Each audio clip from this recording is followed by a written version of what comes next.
En nuestra introducción pasada del libro del Génesis, vimos la clase pasada que el libro del Génesis, la palabra Bereshith en el hebreo, es la palabra origen. Y todos ustedes anhelan saber sus raíces. Todos nosotros anhelamos saber quién fue nuestro padre, quién fue nuestra madre, nuestros abuelos, de dónde venimos, si realmente hay un propósito, si hay un significado para existir en este planeta Tierra, si todo lo que existe a nuestro alrededor es obra del infortunio o es obra de la suerte, o ha sido una coincidencia que estemos aquí en esta tierra, o si realmente hay un propósito detrás de todo. Pues en el libro del Génesis vamos nosotros en esta noche a ver que Dios está interesado en que nosotros sepamos quién es Él, en primer lugar. Y en segundo lugar, que nosotros entendamos que Dios es un Dios personal. El Génesis nos muestra que Dios, en primer lugar, está separado de su creación. Dios está aquí, su creación está aquí. Dios no es la creación. Aunque Dios es omnipresente, Él no forma parte de su creación, ni de los átomos, ni de las moléculas, ni Dios es esto, ni Dios es el micrófono, ni Dios es mi conciencia, ni Dios está dentro de cada persona. Esto no es una enseñanza bíblica. El Génesis nos enseña que Dios es un Dios que tiene su personalidad, que piensa, que siente, que sufre, que ama, que anhela, que cela, que manda juicios, que condena, etcétera, etcétera. Tiene atributos, tiene un carácter y su creación está totalmente separada de su personalidad. Entonces tenemos que comprender que el Dios de la Biblia es un ente, es una personalidad absolutamente separada. Hay una grande barrera de separación entre Dios y entre todo lo que Él ha creado. De ahí la importancia de que de todos los atributos de Dios, el amor, la justicia, la misericordia, etcétera, etcétera, la santidad, solamente un atributo en toda la Biblia, solamente un atributo se repite 3 veces. Santo, santo, santo, en Isaías capítulo 6. Nunca van a encontrar ustedes en la Biblia, Dios es amor, amor, amor. Dios es justicia, justicia, justicia. Dios es misericordia, misericordia, misericordia. El único atributo que la Biblia repite y se pone el énfasis en este atributo es en su santidad. Porque la palabra santo significa separado. Separado está Dios, separado está Dios, separado está Dios. Veamos, por ejemplo, en 1 Juan capítulo 1, versículos 5 al 7, que el apóstol Juan, bajo la inspiración del Espíritu de Dios, escribe estas palabras. 1 Juan 1, del 5 al 7. Este es el mensaje que hemos oído de Él y os anunciamos. Dios es luz. Y, fíjense ustedes, no hay ningunas tinieblas en Él. Si decimos que tenemos comunión con Él, o sea, si decimos que realmente estamos en contacto con Él y andamos en tinieblas, mentimos y no practicamos la verdad. Pero si andamos en luz, como Él está en luz, Dios es luz, Dios está en luz, en Él no hay absolutamente ninguna tinieblas. Si nosotros creemos esto, tenemos comunión unos con otros y la sangre de Jesucristo nos limpia de todo pecado. Vemos pues que durante toda la Biblia encontramos el testimonio de los hombres de Dios testificando, Dios está acá, las tinieblas está acá, Dios está acá, el pecado está acá, Dios está acá, el mundo está acá. Pero hay una cosa tremenda de separación y la palabra santo significa separado del mal. Ahora, cuando Dios en el Génesis nos muestra y separó Dios la luz de las tinieblas, comienza Dios y su Espíritu a sentar el principio más importante de la Biblia. Si Dios está acá y el pecado o la creación está acá y hay una separación entre las tinieblas y la luz y aquí es día y aquí es noche y aquí es bueno y aquí es malo y aquí es bueno y dulce y aquí es amargo y no hay nada neutral en medio, Dios cuando nos habla a nosotros, desde el Génesis nos muestra que cuando nos saca para ser separados. Esto significa, sean santos, porque yo soy santo. Y cuando el cristiano no ha entendido que hemos sido llamados a ser diferentes, que es lo que la palabra agios, con H, en el griego significa, y se tradujo santidad, el cristiano no ha entendido entonces el llamado. Nos ha llamado Dios a ser diferentes, a ser distintos, a no ser común y corriente, a ser peculiares, a ser personas con características intrínsecas diferentes de todos los demás y que todos los demás van a ver. Y hay una cosa tremenda, cuando la gente ve la santidad, la gente le tiene miedo.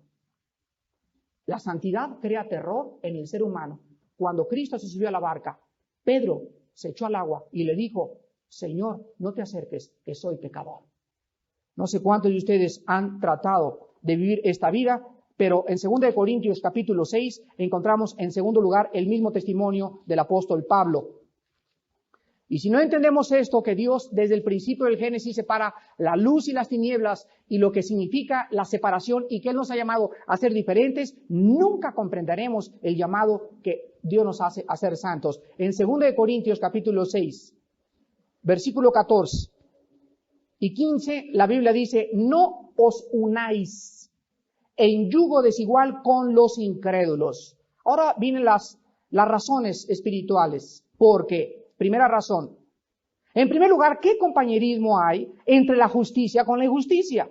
O sea, si tú eres bueno y tienes de amigo un criminal, tú eres buena y tienes una amiga marihuana, si tú eres bueno y tienes un amigo que es totalmente distinto, la pregunta es, ¿cuál compañerismo puede haber en ustedes? Uno tiene la tendencia ¿hacia dónde? Hacia el mal, el otro la tiene hacia el bien. Entonces, ¿cómo es posible que anden juntos? Algo está mal. Realmente, tú no estás en luz. La segunda pregunta es, ¿qué comunión la luz con las tinieblas? ¿Pueden la luz y las tinieblas estar juntas? Dice en el capítulo 1 de Juan, y las tinieblas no prevalecieron contra la luz. Porque ahorita, ¿dónde están las tinieblas? Ahorita, ¿dónde están? Cuando prendimos los switch, ahorita las tinieblas huyeron. Porque la luz es lo que ilumina todo. Si tú estás en luz verdaderamente, tú tienes que alumbrar las tinieblas, alumbrar tu casa, alumbrar a tu esposo, alumbrar tu escuela, alumbrar donde estés, pero no puede haber ningún compañerismo. Entonces, el primer principio que encontramos en el Génesis es que Dios está separado de su creación. Él es así póngalo, Él es una personalidad distinta a la creación. Esto refuta el panteísmo, que es la filosofía que nos dice que Dios es todo. Dios está acá, Dios está en esencia, Dios es omnipresente y por eso Dios abarca todo. No, aunque Él es omnipresente, Él está separado de su creación. En segundo lugar, la Biblia nos muestra que Dios ejerce dominio sobre todo el universo. Veamos, por ejemplo, en el capítulo 1 del Génesis, versículo 26, las prioridades de dominio.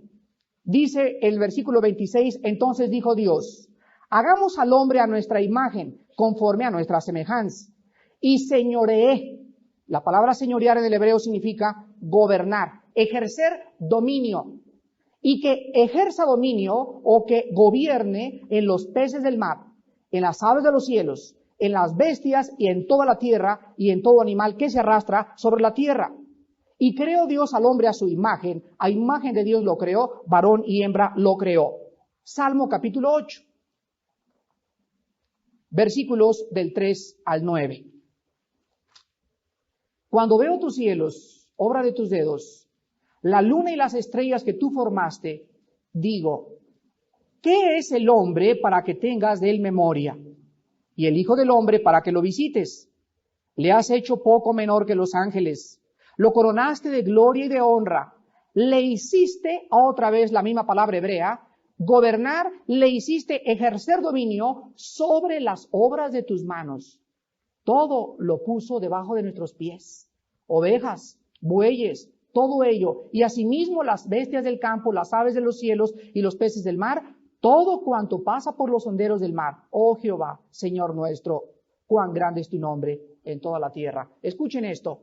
Dios es soberano y pone bajo su dominio no a los animales, ni a chita, ni a los cocodrilos, ni a los delfines, pone al hombre y debajo del hombre pone a la creación. Vean ustedes la prioridad. Dios, el hombre, la creación. Dios, el hombre, la creación. Dios pone bajo su control al hombre para que nosotros ejerzamos dominio y controlemos y gobernemos este pequeño mundo que Él nos ha dado. Y en lugar de que nosotros lo controlemos y ejerzamos dominio, lo hemos destruido.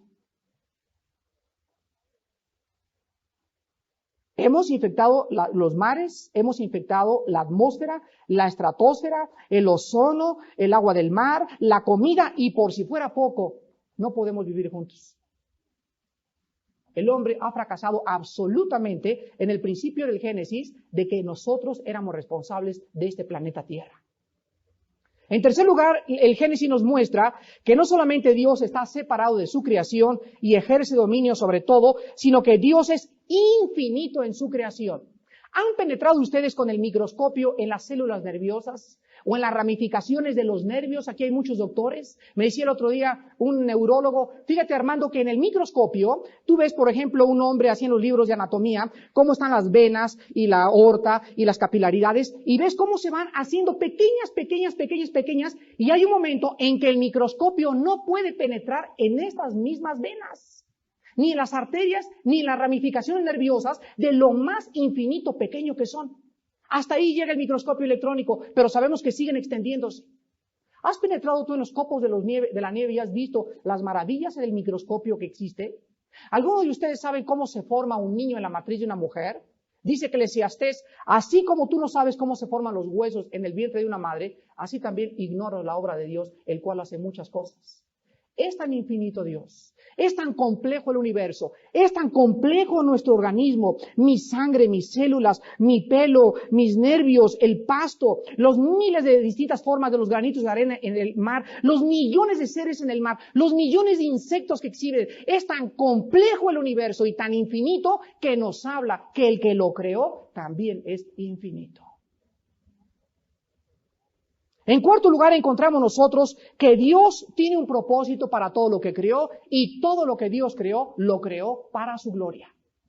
Dice, por ejemplo, en Colosenses capítulo 1, hablando acerca de Jesucristo como el creador de todas las cosas, nos muestra la Biblia y nos dice lo siguiente. Colosenses capítulo 1, versículo 16, Colosenses 1:16, dice, porque en Él, o sea en Cristo, fueron creadas todas las cosas, las que hay en los cielos, las que hay en la tierra, visibles e invisibles, tronos, dominios, principados, potestades. Fíjense, todo fue creado por medio de Él, y todo fue creado por medio de Él, y para que todo rindiera una gloria hacia su propia persona. Entonces, la Biblia nos muestra que nosotros fuimos creados por alguien que es el creador. Nosotros, dice el salmista, no nos creamos a nosotros mismos. Nosotros tenemos nuestra causa, somos seres causales, debemos nuestra razón de existir a alguien que está más allá de nosotros, y nosotros tenemos que entrar dentro de ese plan, dentro de esa comprensión, dentro de esa armonía, para que podamos tener la armonía que Dios quiere. Mientras nosotros estemos separados y vivamos como rebeldes del Creador, nunca encontraremos nuestro propósito y significado para vivir. Porque Dios nos creó para Él, para que en Él tuviéramos el gozo, la paz, la felicidad, la comprensión y todas las cosas que existen. Y en último lugar, Dios creó todo con un propósito. Vean Job capítulo 37. ¿Cuál es el propósito del sol y la luna? La tierra. ¿Cuál es el propósito de la tierra? El hombre. ¿Cuál es el propósito del hombre? Dios. Vean ustedes qué cosa tan maravillosa. ¿Cuál es el propósito de que exista un sol y una luna?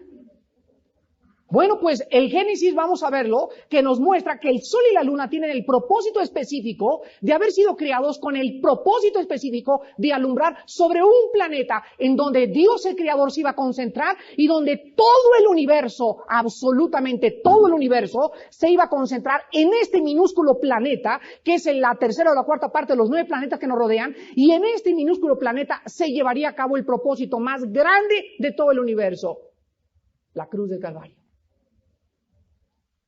Todo tiene un propósito. Hay una razón del sol, de la luna, de las plantas, de mi vida. Hay una razón de ser. Y solo la Biblia nos puede traer a la razón de esta existencia. Dice Job capítulo 37, versículos del 5 al 13. Truena Dios maravillosamente con su voz. Él hace grandes cosas que nosotros no entendemos. Porque a la nieve dice, desciende a la tierra. También a la llovizna y a los aguaceros torrenciales. Así hace retirarse a todo hombre, para que los hombres todos reconozcan su obra. Las bestias entran en su escondrijo y se están en sus moradas. Del sur viene el torbellino y el frío de los vientos del norte. Aquí nos muestra Dios claramente en este pasaje que todo tiene un propósito. Versículo 10. Por el soplo de Dios se da el hielo y las anchas aguas se congelan. Regando también llega a disipar la densa nube y con su luz esparce la niebla. Asimismo, por sus designios se revuelven las nubes en derredor para hacer sobre la faz del mundo en la tierra lo que Él les mande. Unas veces por azote, otras por causas de su tierra, otras por misericordia, las hará venir. Aquí nos muestra Dios que la lluvia tiene propósitos, unas para acabar con sequías y castigar a la gente, otras porque la tierra la necesita y otras porque Dios tiene misericordia de la gente que no tiene que comer. Pero la nieve, el viento, las lluvias, los volcanes eruptando, los terremotos, absolutamente todo el universo está bajo el control y el dominio de alguien que está sentado en el tercer cielo y que está ejerciendo este dominio sobre aquello que Él creó. Él es Dios. En Job capítulo 38, encontramos que responde Jehová a Job desde un torbellino y le dice, ¿quién es este que oscurece el consejo con palabras sin sabiduría? Ahora ciñe como varón tus lomos y yo te preguntaré y tú me contestarás. ¿Dónde estabas tú cuando yo fundaba la tierra? Házmelo saber si tienes inteligencia. ¿Quién ordenó sus medidas? Si lo sabes. ¿O quién extendió sobre ellas cordel? Aquí encontramos que Job ha filosofado durante más de 37 capítulos pensando por qué Dios, si es bueno, permitió que él sufriera. El libro de Job tiene una pregunta filosófica. ¿Por qué los justos sufren? ¿Y por qué Dios, si es bueno, hace sufrir a sus criaturas? Y durante más de 37 capítulos se está filosofando y se está tratando de efectuar proposiciones filosóficas para llegar a una premisa. Y de repente Dios contesta, es muy paciente Dios, y durante 37 capítulos no se mete para nada y nos deja con nuestros rollos que pensemos y los gurús y deja que todo el mundo traiga su rollo y después Dios habla. Y entonces Dios, lo primero que le hace a Job es levantar los ojos hacia el universo y hacerle una pregunta. Mira Job, quiero decirte algo antes. Antes de que sigas pensando si realmente mis motivos son buenos o son malos, quiero hacerte una pregunta. ¿Crees tú llegar a comprenderme?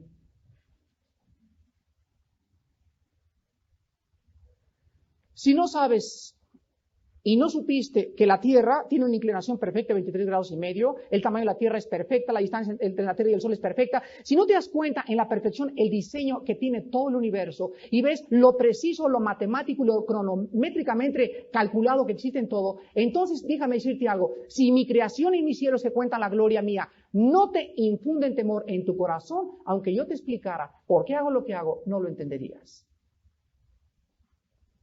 Vamos a seguir avanzando. Versículo 8.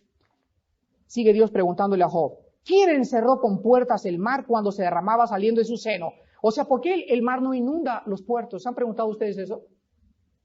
El mar tiene una fuerza extraordinaria, pero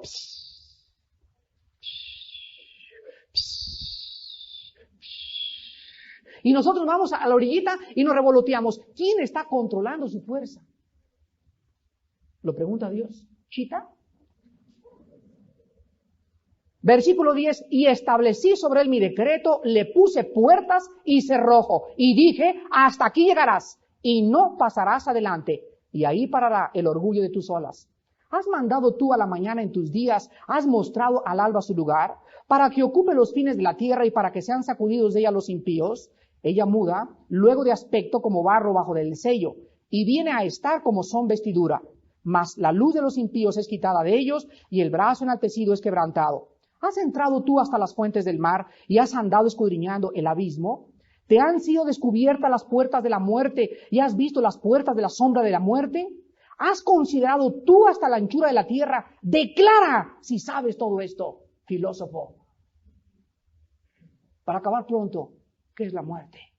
Escuchen, durante 5 meses, un programa del licenciado Zabludowski se invitó a todas las personas que existan, gurús y Pithecanthropus erectus y quién sabe cuántos maestros llegaron ahí, para hacer la pregunta que Dios le hizo a Job, y a conclusión, después de 6 meses, pues, ¿quién sabe? Escuchen esto. Alguien dijo, yo soy la resurrección y la vida.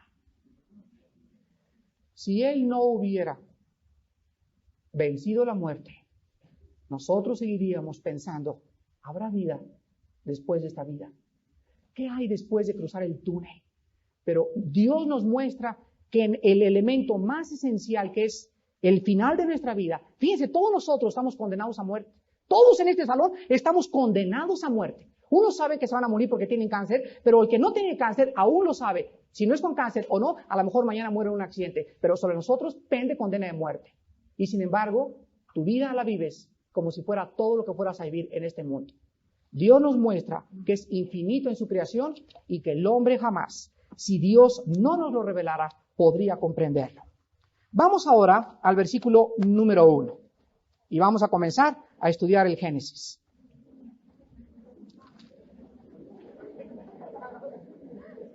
Ahora sí. En una casa, bueno, son como los niños, ¿verdad? Los niños les encantan los helados y les encantan los dulces, pero la mamá le da hígado encebollado, que es lo que más ayuda, y ay, ¿no? Y nosotros no podemos establecer o darles, yo no les puedo dar una dieta si no hay bases para comenzar a construir ahí. Y primero tenemos que entender qué era el Génesis, los orígenes del Génesis y el Dios del Génesis. Vamos al versículo 1 y vamos a analizarlo, y dice en primer lugar, en el principio creó Dios los cielos y la tierra. Vamos a analizar en primer lugar la frase que está en el versículo 1 y nos dice en el principio. Pregunta, ¿qué existía antes del principio? O sea, si la Biblia comienza diciéndonos, así comienza la Biblia, en el principio, nos muestra entonces que si hay un principio, tiene que haber un final. Y si hay un principio, había algo que no había en el principio, porque Dios es eterno. Ahora, si nosotros no sabemos ni siquiera qué hubo hace 6,000 o 4,000 años, no sabemos la edad de la Tierra más que puras argumentaciones hipotéticas, filosóficas, a través de potasio y argón, a través del carbono 14, a través de los métodos científicos. Si no sabemos eso, ¿cómo ni siquiera podemos imaginarnos lo que había antes del principio? ¿Podría alguien de ustedes imaginarse qué había antes del principio? O sea, fíjate, no había soles, ni estrellas, ni galaxias, ni seres humanos, no había nada. ¿Qué había antes? Miren, hermanos,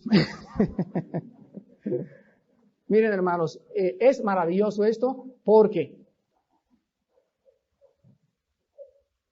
para poder imaginarnos nosotros eso, tendríamos que ser un poquito más que ángeles.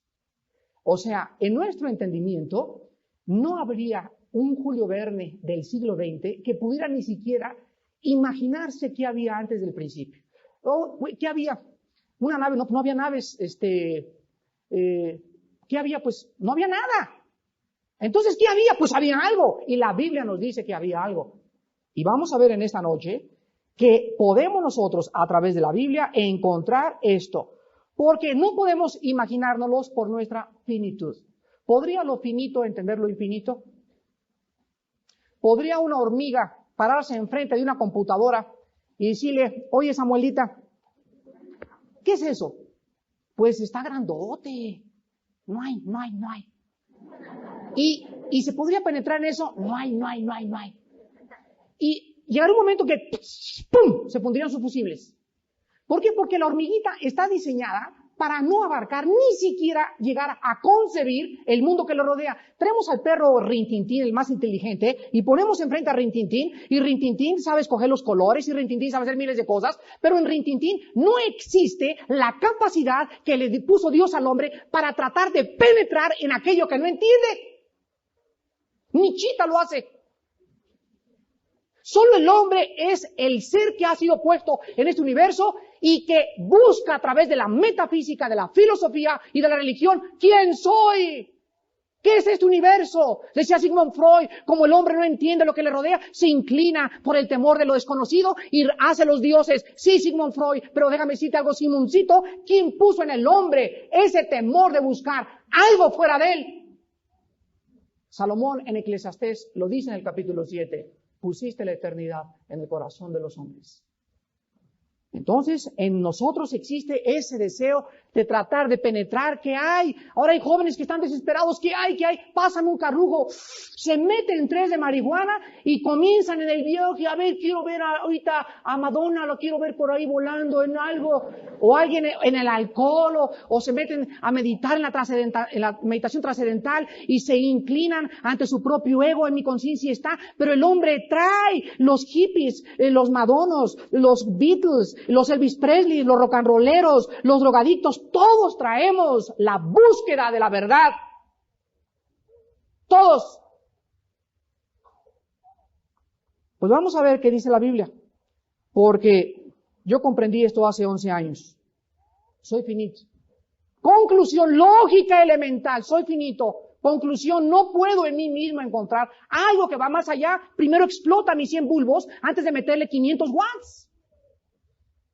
Muy bien, ¿ahora qué hago? Porque yo quiero saber de dónde vengo. Y si en mí no lo encuentro, entonces oigo la voz que me dice, vamos a comenzar. ¿Quieres de veras penetrar en lo finito? Sí. Conviértete y hazte como un niño. Señor, pero tengo maestría en filosofía y letras. Tengo doctorados. Escribí La náusea, soy Jean-Paul Sartre. Hazte como un niño. Así de inocente, de frágil, de sencillo. Tu problema, ¿sabes qué? Es que estás muy programado. Y te vas a tener que desprogramar para que yo te vuelva a programar. Y ese es el problema de los filósofos. Por eso Cristo escogió pescadores, hombres incultos, no programados, para poder enseñarlos como a los niños.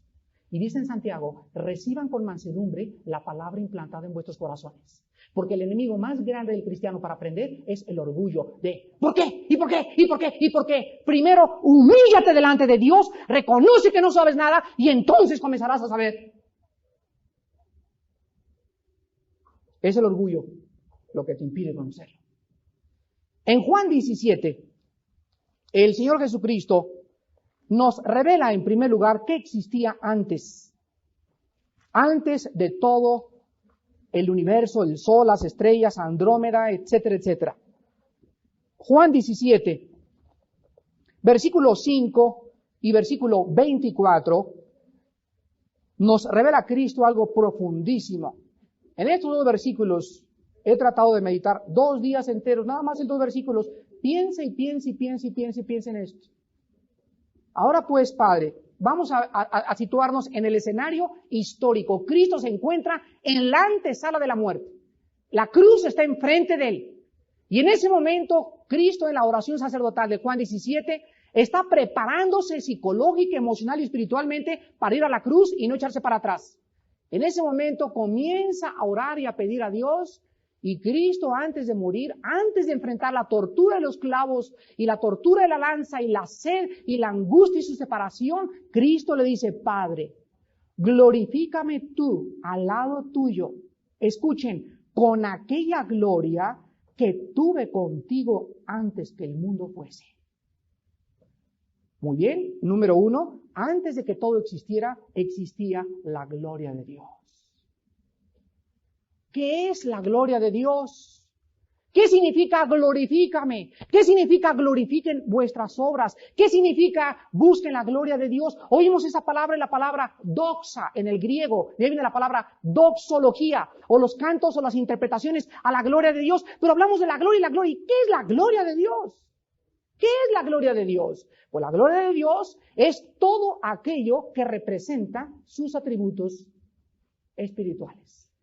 Por ejemplo, cuando Cristo le dice, Padre, glorifícame ahorita en la cruz del Calvario, Cristo le está realmente diciendo, y comencé a preguntarme, bueno, ¿qué quiere decir eso de que glorifícame y te he glorificado en la tierra, ahora glorifícame todo lo tuyo? ¿Qué le estás pidiendo a tu Padre? Explícamelo en castellano, Señor Jesús. Bueno, pues agarra una concordancia, Armando, agarra raíces hebreas y griegas y busca y haz un estudio sistemático desde el Génesis al Apocalipsis y vas a encontrar que es la gloria, porque escudriñar las Escrituras significa hacer pozos. El conocimiento se encuentra enterrado y hay que hacer pozos, hay que perforar, hay que rascar la Biblia. No, en el nombre de Jesús, nunca conoceremos así a Dios. Entonces encontramos que cuando Cristo dice glorifícame, Cristo está diciendo, Padre, Ahorita que yo cuelgue mis brazos y los extienda y sea exhibido como espectáculo público entre el cielo y la tierra, oh Padre, que mi muerte pueda reflejar, yo me quiero convertir en un espejo, que yo pueda reflejarle a los hombres tu amor, tu justicia y tu misericordia. Y cuando el hombre vea tu amor, tu justicia y tu misericordia, he glorificado tu nombre. La palabra de la cruz es locura al que se pierde. Es increíble que en esa muerte el Padre haya sido glorificado. Entonces, antes de que el mundo existiera, existían los atributos de Dios, su santidad. Dios siempre ha sido santo, antes del mundo lo ha sido, siempre ha sido luz, siempre ha sido justicia, siempre ha sido misericordia. Sus atributos no fueron formados cuando Dios creó al hombre y dijo, bueno, ahora el hombre cayó, voy a tener gracia. No, Él siempre ha tenido esos atributos. Eso es lo que significa que antes de que el mundo existiera, los atributos y la personalidad de Dios estaban integradas. Isaías capítulo 6. Llega Isaías y ve a Dios sentado en su trono. Y en ese momento, en el original hebreo, dice Isaías, en el capítulo 6 dice Isaías, ay de mí que mis ojos han visto a Dios. En el original hebreo dice así, y es la traducción literal, ay de mí que me estoy desintegrando.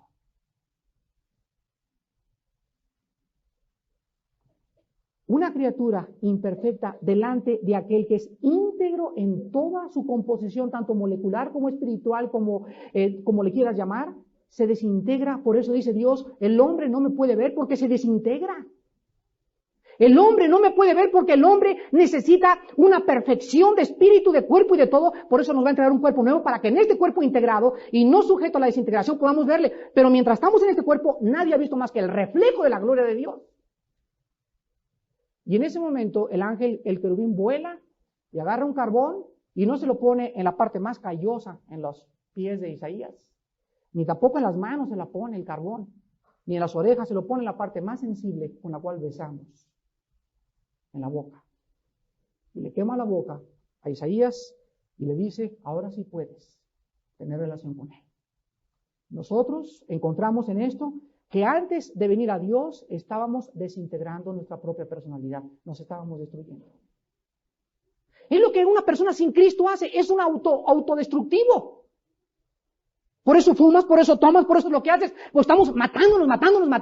Somos autodestructivos, estamos desintegrándonos. Y cuando viene Cristo, entra Cristo en nuestra vida a integrarnos, a hacernos una unidad, a hacer una relación entre mi mente, entre mi espíritu, entre mi cuerpo, en que yo pueda una paz armoniosa y simultánea y constante con Dios, comenzar a integrar otra vez mi personalidad, porque antes de conocerlo estaba yo confundido, desorientado y perdido. La integración total viene cuando la gloria de Dios entra a vivir a nuestro espíritu. En Juan capítulo 1, encontramos en segundo lugar que existía antes del principio, y dice en el principio era. ¿En el principio de qué? Bueno, ya vimos en Génesis 1, cuando todo el plan de Dios comienza a ser puesto en movimiento. Cuando Dios aprieta el botón y la máquina se comienza a echar a andar. En este principio era el verbo era con Dios y el verbo era Dios. Quiero que escuchen muy bien lo siguiente. Antes de que el mundo fuera, número 1, existía la gloria. Número 2, existía la unidad, el amor y la comunión entre las tres personas de la Trinidad. El verbo era con Dios. Estaba a su lado. Y entre las tres personas había tres elementos. Amor en primer lugar entre los tres. Número 2, había comunicación. La palabra comunión en el griego koiné significa comunicarse. Y en tercer lugar había unidad.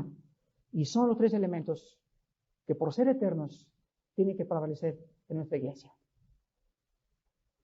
Antes de que el mundo existiera no había iglesias. Y todas las iglesias que construyamos se las va a llevar el anticristo.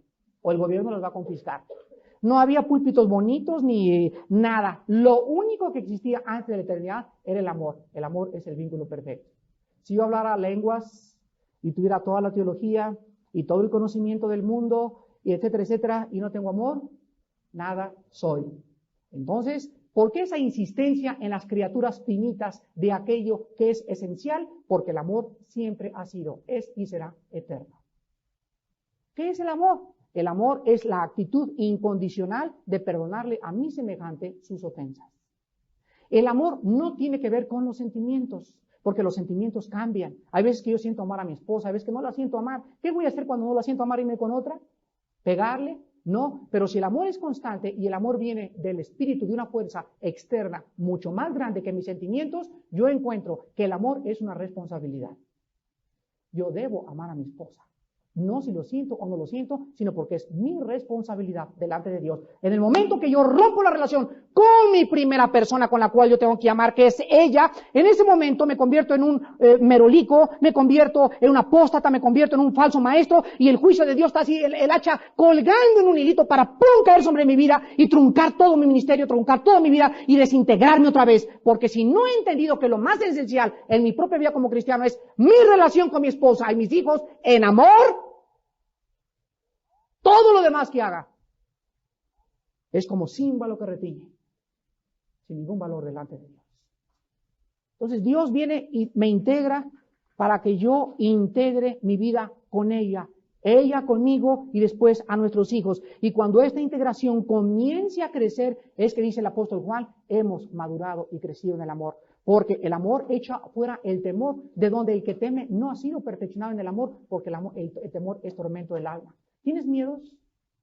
Tengo miedo de subirme al nave de México. Tengo miedo de que las truchas me van a comer ahí, las pirañas en el mar de Acapulco. Miedos. Cualquier persona dominada por cualquier clase de miedo no ha sido perfeccionada en el amor. Tienes que revisar tu relación con tus semejantes para comprender lo que Dios quiere de tu vida. En segundo lugar, existía también la unidad.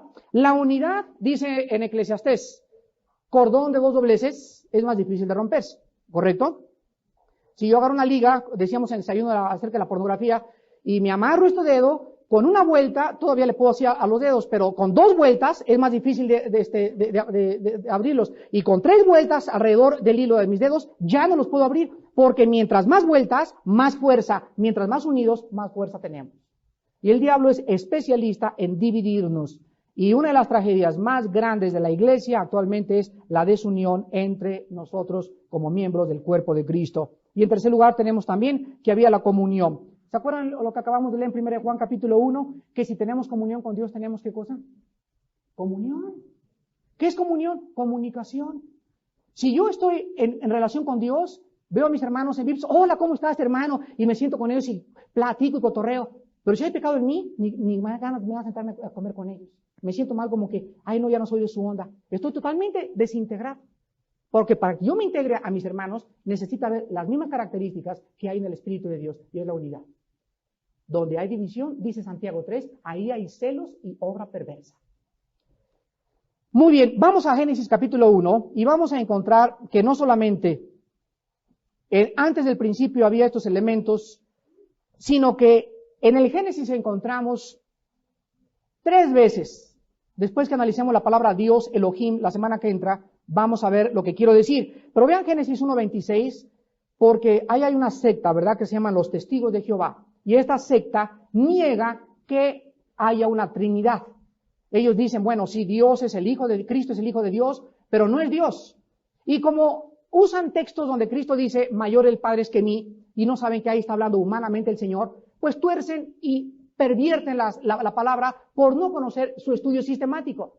Pero tú preséntale, por ejemplo, estos pasajes a los testigos de Jehová. Génesis 1:26. Entonces dijo Dios, hagamos.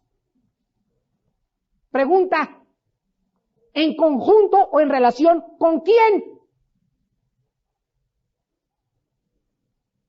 Solamente 3 personas en la Biblia se muestran como creadoras. Nunca el diablo crea, nunca los ángeles crean, nunca los querubines crean. El único que crea y tiene poder para crear es el Padre, el Hijo y el Espíritu. Hagamos. O que los ángeles son dioses. Dicen Colosenses 1:16 que Dios creó a los ángeles y a los principados y a las potestades y a todo lo que existe. Los únicos que estaban en relación y que tenían los atributos para crear eran las 3 personas de la Trinidad. Señores testigos de Jehová, ¿a quién se refiere Dios cuando dice hagamos? ¿Eli Durazo? Génesis capítulo 3. Versículo 22. Las evidencias son contundentes cuando el cristiano conoce la Biblia sistemáticamente y cuando el cristiano traza todo el consejo de Dios y cuando el cristiano sabe y entiende el propósito de Dios, el cristiano se vuelve un arma poderosa en las manos de Dios. Poderosa. Génesis 3:22. Y dijo Jehová Dios, he aquí el hombre es como uno de nosotros. De nosotros. Sabiendo el bien y el mal. Otro más, Isaías 6.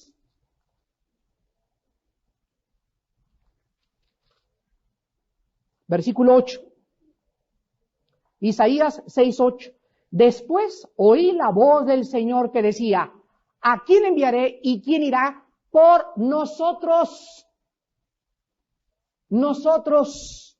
Entonces respondí yo, heme aquí, envíame a mí. Pregunta, entonces son tres dioses. La misma palabra, el Ohim, el poderoso fuerte, en el antiguo lenguaje semítico significaba el Dios. Elohim ya sacado a la palabra Alá, que significa literalmente Dios. La palabra im, el último prefijo, así como la palabra samayim, cielos en el hebreo, el prefijo im en el hebreo siempre indica pluralidad. El Ohim indica pluralidad. Se podría traducir, en el principio, los dioses crearon el cielo y la tierra. Pregunta, ¿son más de dos dioses o tres dioses? Respuesta en Deuteronomio capítulo 4 y Deuteronomio capítulo 6. Jehová Dios uno es. Bueno, entonces hay una contradicción. Muy bien, aparentemente. Pero si seguimos profundizando, vamos a encontrar lo siguiente. Que en Dios hay unidad y diversidad. Esto es muy importante que tú lo apuntes. En Dios hay unidad y hay diversidad. Porque la palabra Trinidad, fíjense ustedes etimológicamente. Tres, unidad, uno. Tres en uno. ¿No hay contradicción? Literariamente la hay. ¿Qué significa la palabra Trinidad? Tres en uno. Entonces encontramos nosotros que en Dios hay la unidad y la diversidad. El que tenga oídos para oír, oiga. En Dios hay unidad y hay diversidad. ¿Qué queremos decir cuando hablamos los cristianos en nuestra teología acerca de la Trinidad? Estamos diciendo que Dios es uno en esencia, tres en persona. O sea que existe en la unidad esencia en cuanto a los atributos divinos y diferencia y diversidad en personalidades, pero unidad en sustancia y en esencia. Oiga, a ver, un momentito, yo no entiendo lo que me está diciendo. Más claro te lo voy a poner. El agua. El agua está formada por H2O, dos átomos de hidrógeno por un átomo de oxígeno, ¿correcto? Muy bien, el agua, la esencia, la unidad del agua es la composición química H2O. Muy bien, esta es la unidad, la sustancia, la esencia del agua, la composición química del agua. Pero, físicamente el agua se puede descomponer en tres elementos, en sólido, en líquido y en gaseoso. Pregunta, ¿en líquido es H2O? ¿En sólido es H2O? ¿Y en gas es H2O? Entonces, ¿cuál es el problema? El agua es triunidad en su esencia, diversidad en sus manifestaciones dentro del fenómeno energía. El huevo. Yema, clara, cáscara. La yema es huevo, no es una parte del huevo. El cascarón es el huevo, no, es la parte del huevo. El huevo se compone de tres elementos, pero los tres elementos hacen un huevo. Cabezón.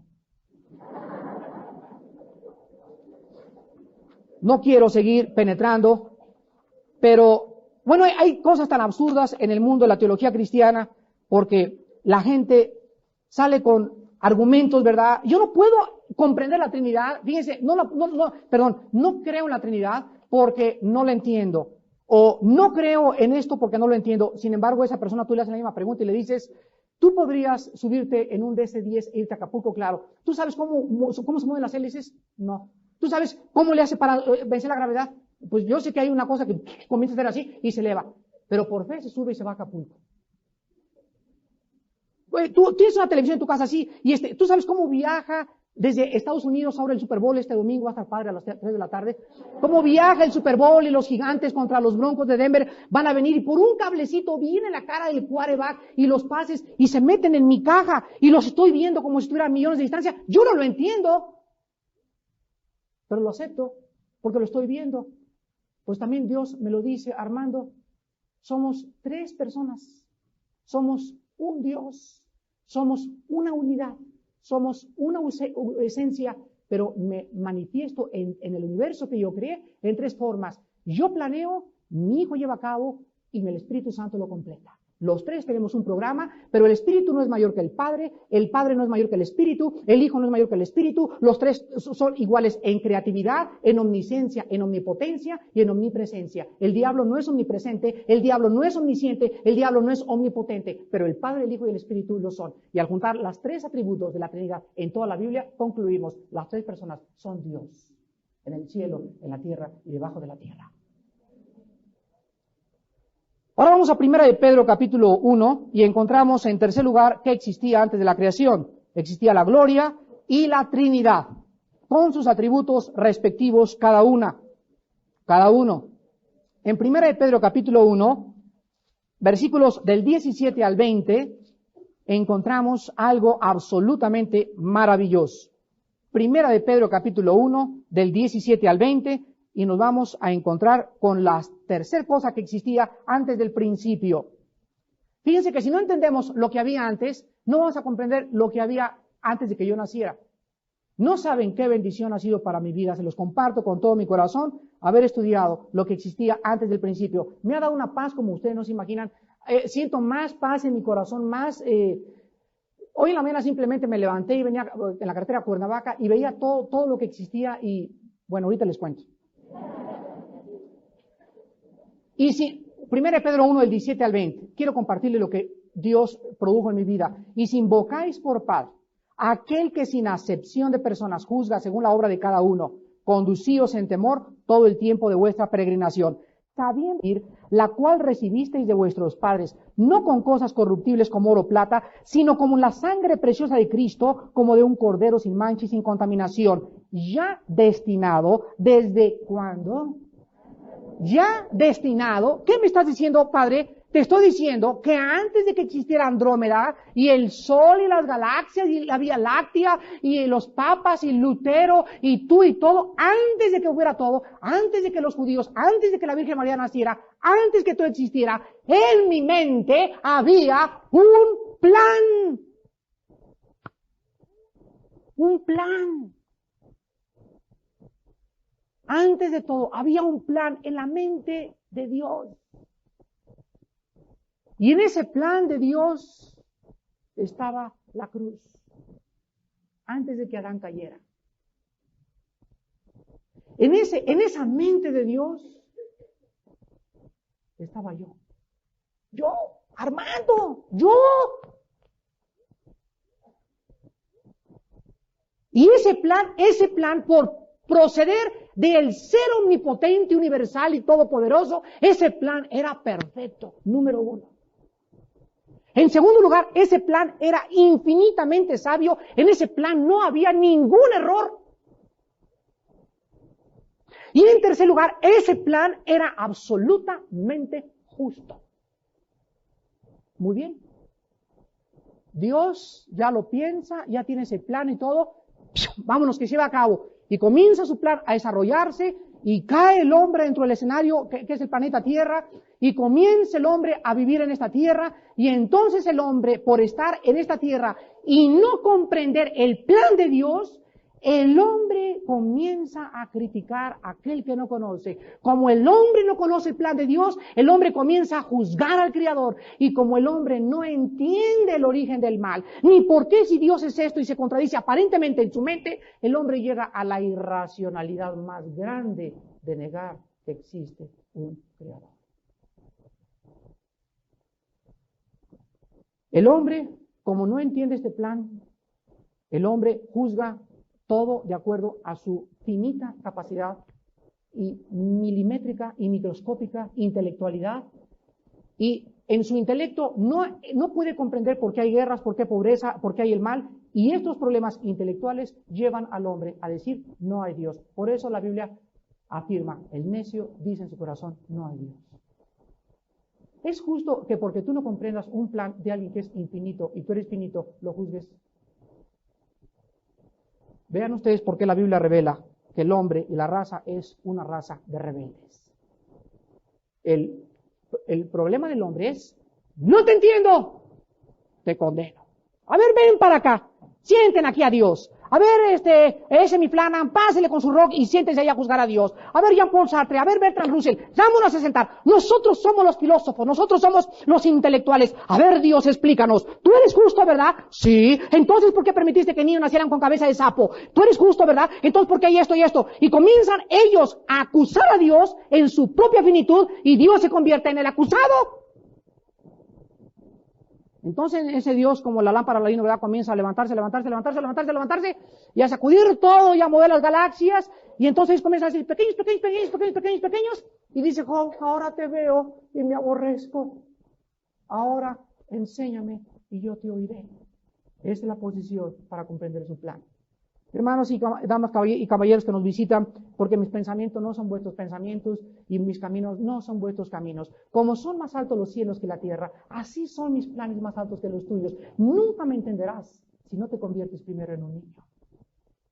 Vengan a mí los que están trabajados y cargados y conviértanse y háganse como un niño. Sean humildes y reconozcan que para que puedan penetrar en mis planes, lo primero que tienen que entender es reconocer su incapacidad para poder comprenderme. Vean ustedes lo que explica Job capítulo 11 al referirse a esta insistencia del hombre de penetrar lo infinito a través de su mente. Y este es el caso triste de Nietzsche, el caso triste de Stalin, de Nikolai Lenin, de Carlos Marx, de Sigmund Freud, de Jung, de Bertrand Russell, de Jean-Paul Sartre y de todos esos hombres que son endiosados por los intelectuales y que los ponen en un pedestal y les dicen, Emmanuel Kant dijo que la razón era imposible de definirse, por lo tanto es irracional aquello que pueda ser no empírico. Por lo tanto, la única forma de encontrar el empirismo es a través de argumentos epistemológicos y bla, bla, bla, bla, bla, bla, bla, bla, bla, y dice la Biblia, y con todos sus rollos, de tanto que dicen, se convierten en sabios. Ya no saben ni lo que están diciendo. Job capítulo 11, versículo 5, quiero acabar con estas palabras. Mas, ¿quién diera que Dios hablara y abriera sus labios contigo? Y te declarara los secretos de la sabiduría, que son de doble valor que las riquezas. Conocerías entonces que Dios te ha castigado menos de lo que tu iniquidad merece. ¿Descubrirás tú los secretos de Dios?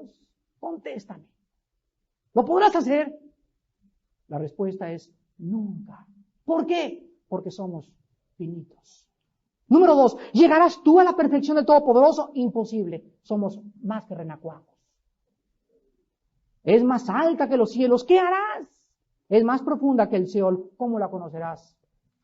Habacuc, el profeta, llegó al final de sus días y dijo, oh Dios, no entiendo, me parece cuando ve el mundo que parece ser una pecera donde no hay orden, donde todo, guerras, pleitos, etcétera, etcétera.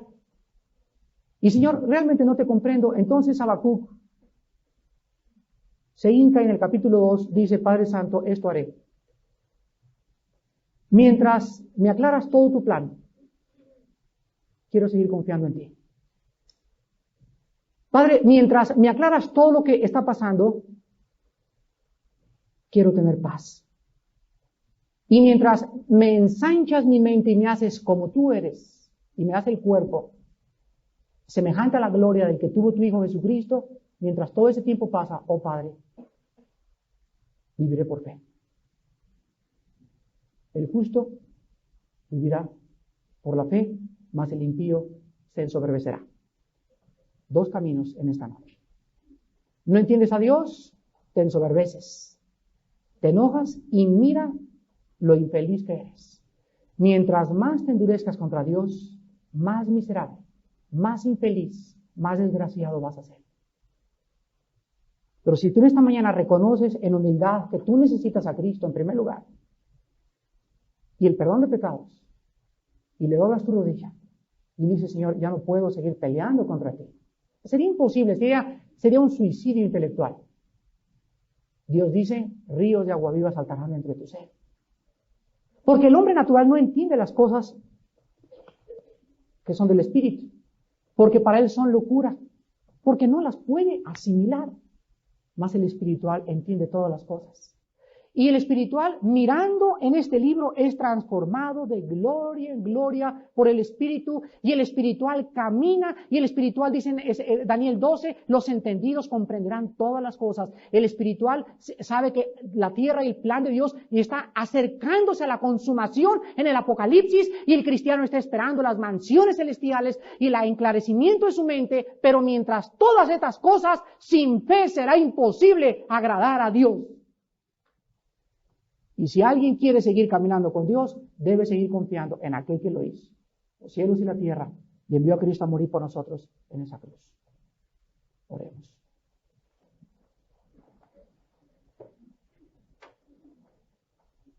Oh Señor, cuán innumerables son tus obras. Nunca las podríamos contar. Así como le dijiste a Abraham, ven Abraham, cuenta las estrellas, cuenta los granos que hay en el mar. Tú le pedías una imposibilidad a Abraham, pero al pedirle esta imposibilidad, ahí le confirmabas una promesa. Pues en verdad te digo que tu descendencia será mayor que el número de las estrellas, mayor que el número de los granos del mar. Las cosas que tú nos prometes siempre son más abundantemente de lo que nosotros comprendemos. Pero mientras tanto, Padre, nuestra fe no es una fe ciega, gracias a Dios. Nuestra fe es una fe objetiva, absolutamente basada en hechos históricos, científicos, filosóficos, psicológicos. Y en la experiencia misma de nuestra vida hemos descubierto que tu Espíritu nos da testimonio de que tú eres real. Vives. Te levantaste a los 3 días. Tus ángeles empujaron esa piedra y te les apareciste a más de 500 y les dijiste, vayan, lleven este mensaje de esperanza, prediquen y hagan discípulos, vivan para lo eterno, hagan tesoros en el cielo y conocerán el poder de mi resurrección. El día que conozcan esta verdad los hará libres de tantos mentirosos, de tantos falsos profetas, de tantas filosofías, porque Él es el camino, la verdad y la vida. Amén. Recita la siguiente oración con fe y con certeza de la salvación, a través del perdón otorgado por Jesucristo en la cruz del Calvario. Me arrepiento sinceramente. Te pido me perdones y me ayudes a no pecar de nuevo. Creo que tu Hijo Jesucristo murió por mis pecados, que fue levantado de los muertos, que vive y oye mi oración. Invito a Jesús a ser mi Salvador y el Señor de mi vida, a gobernar y reinar en mi corazón, desde este día en adelante. Señor, te pido que escribas mi nombre en el libro de la vida, séllame con tu Espíritu Santo. Gracias, Padre Celestial, oro en el nombre de Jesucristo. Amén. Ahora que ha invitado al Hijo de Dios, nuestro Señor Jesucristo, a entrar en su corazón, lea las Sagradas Escrituras y persevere en la oración pidiendo constantemente al Espíritu Santo su intercesión a Dios nuestro Señor. Habiendo sido limpios de todo pecado por el sacrificio de Cristo Jesús. Gracias por permanecer en este su canal de YouTube, Cristo Rey.